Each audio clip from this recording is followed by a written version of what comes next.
دوسری بات یہ کہ مباح چیزوں میں، مباح سمجھتے ہو یعنی کچھ کام ایسے ہوتے ہیں جو کرنا بھی جائز ہے، نہیں کرنا بھی جائز ہے، تو جب ایسی چیز ہوگی تو اس میں ماں باپ کو اپنے پیر پہ ترجیح دینی ہے.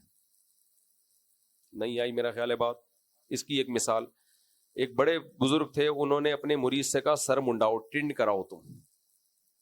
اب ان کے ماں باپ کو وہ ٹنڈ پسند بولو نہیں تھی. اس نے مجھ سے کہا کہ میرے والدین کہہ رہے ہیں یہ گنجے ہو کے آپ اچھے نہیں لگ رہے، اور میرے جو پیر و مرشد ہیں وہ کہہ رہے ہیں گنجے ہو جاؤ. تو میں نے کہا بھائی اللہ نے قرآن میں 20 جگہ ماں باپ کا حق اللہ رسول کے بعد سب سے بولو زیادہ. اب یہ بال رکھنا نہ رکھنا کوئی شریعت کا تو اس سے تعلق نہیں ہے. تو اس میں اگر آپ کے ماں باپ کو آپ کی ٹنڈ بری لگ رہی ہے تو کس کو فالو کرنا ہے؟ ماں باپ. ماں باپ کا دل دکھانا کیا ہے؟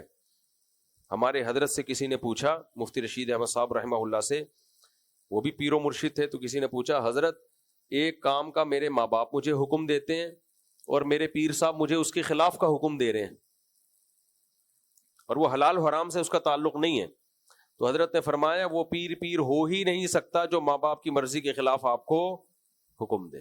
وہ پیر ہی صحیح نہیں ہے. اگر وہ صحیح شرعی پیر ہے تو وہ ماں باپ کی مرضی کے خلاف آپ کو آرڈر نہیں دے گا، اس لیے کہ اس کو پتا ہے کہ ماں باپ کی نافرمانی بہت بڑا جرم ہے.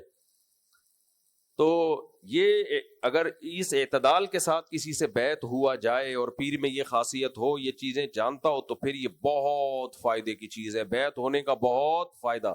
جتنے بڑے بڑے مشائخ بزرگان دین ماضی میں پیدا ہوئے ہیں، سب کا کسی نہ کسی سے اصلاحی تعلق تھا.